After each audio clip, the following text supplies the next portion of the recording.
ദൈവനാമത്തിന് മഹത്വം ഉണ്ടാകട്ടെ. അനുഗ്രഹിക്കപ്പെട്ട മറ്റൊരു ദിവസം കൊണ്ട് കർത്താവ് നമുക്ക് നൽകിയിരിക്കുക. നമുക്കെല്ലാവർക്കും വേദപുസ്തകം വായിക്കുന്ന എല്ലാവർക്കും വളരെ സുപരിചിതമായൊരു വേദപുസ്തക കഥാപാത്രമാണ് രൂത്ത്. രൂത്തിൻ്റെ ജീവിതത്തിൽ നോക്കുകയാണെങ്കിൽ, രൂത്തിനെ പറ്റി കുടുംബ പശ്ചാത്തലമൊക്കെ നമ്മൾ നോക്കുകയാണെങ്കിൽ, ഒരു മോവാബ്യ സ്ത്രീയായിരുന്നു ഈ രൂത്ത്. ഈ മോവാബ്യ സ്ത്രീയെ ഒരു ഇസ്രായേൽ പയ്യൻ വിവാഹം കഴിച്ചായിട്ട് നമുക്ക് കാണാം.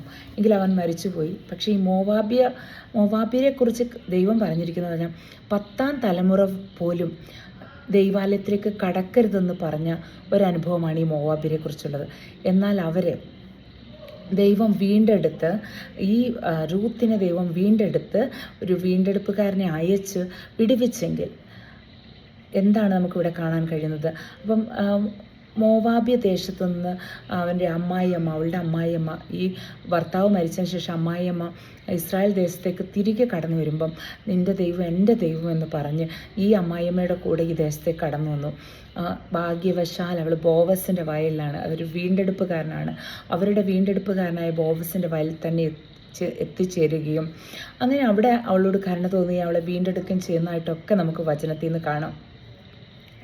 അപ്പം അവളുടെ ജീവിതത്തെപ്പറ്റി നമ്മൾ നോക്കുമ്പം, നമ്മളുടെ എല്ലാം ജീവിതവുമായിട്ട് നമ്മൾ ഒത്തുയോജിച്ച് നോക്കുമ്പം ഈ റൂത്തിൻ്റെ പോലെയുള്ള അനുഭവങ്ങൾ തന്നെയല്ലേ നമ്മുടെ ജീവിതത്തിലും. നാമും പറയുകയാണെങ്കിൽ ആരാലും വീണ്ടെടുക്കപ്പെടാതെ, ആരാലും വേണ്ടാത്തവളായി അല്ലെങ്കിൽ വേണ്ടാത്തവനായി വീണ്ടെടുക്കപ്പെടുവാൻ കഴിഞ്ഞിരുന്ന ഒരവസ്ഥയിൽ നിന്നിരുന്നപ്പം ഭാഗ്യവശാൽ ഈ കർത്താവിനെ കണ്ടുമുട്ടുവാനും കർത്താവിൻ്റെ സന്നിധിയിൽ വരുവാനും ഇടയായി. അതുകൊണ്ട് തന്നെ കർത്താവിൻ്റെ സന്നിധിയിലേക്ക് ആശ്രയിച്ച് വന്ന ആരെയും കർത്താവ് കൈവിടുകയില്ല. കർത്താവിൻ്റെ സന്നിധിയിലോട്ട് ആശ്രയിച്ച് വന്നപ്പോൾ ദൈവം നമ്മളെ മാനിച്ച് അനുഗ്രഹിച്ച് ഈ റൂത്തിനെ നിലനിർത്തിയതുപോലെ നമ്മളെയും മാനിച്ച് നിലനിർത്തി. ഈ റൂത്തിൻ്റെ ജീവിതത്തിൽ നമ്മൾ നോക്കുകയാണെങ്കിൽ കണ്ണുനീരും പ്രയാസങ്ങളുമായിരുന്നു കൂടുതൽ കാലവും ഉണ്ടായിരുന്നത്. പക്ഷെ പിന്നീട് ദൈവത്തിൽ അവളെ പൂർണ്ണമായിട്ട് ആശ്രയിച്ച് വന്നപ്പം, അതായത് അവളുടെ ഹസ്ബൻഡ് മരിച്ചപ്പോഴും അവൾ ഒറ്റപ്പെട്ടപ്പോഴൊക്കെ അവളുടെ ജീവിതത്തിൽ ഒരുപാട് ദുഃഖങ്ങൾ, പിന്നെ മാതാപിതാക്കളെയൊക്കെ വിട്ട് സ്വന്തക്കാരെയും സ്വജനത്തെയൊക്കെ വിട്ട് ഈ ഒരു ദേശത്തേക്ക് കടന്നു വന്നപ്പോൾ അവൾ ഒത്തിരി ദുഃഖത്തോടെ കടന്നു വന്നത്. പക്ഷേ കർത്താവിലാണ് അവൾ ആശ്രയിച്ചത്. അതുകൊണ്ട് തന്നെ അവളെ ദൈവം മാനിച്ചു. ഈ ദാവീദിൻ്റെ വല്യമ്മച്ചി എന്ന് വിളിക്കത്തക്കവണ്ണമുള്ള ഒരു പദവിയിലേക്ക് ഇവളെ ദൈവം ഉയർത്തിയതായിട്ട് നമുക്ക് കാണാം. അപ്പോൾ നമ്മുടെയൊക്കെ ജീവിതത്തിൽ നോക്കുകയാണെങ്കിൽ നമ്മളും ഏതൊരവസ്ഥയിലാണ് കിടന്നതെന്ന് നമ്മളെ തന്നെ ഒന്ന് ശോധന ചെയ്താൽ അറിയാം.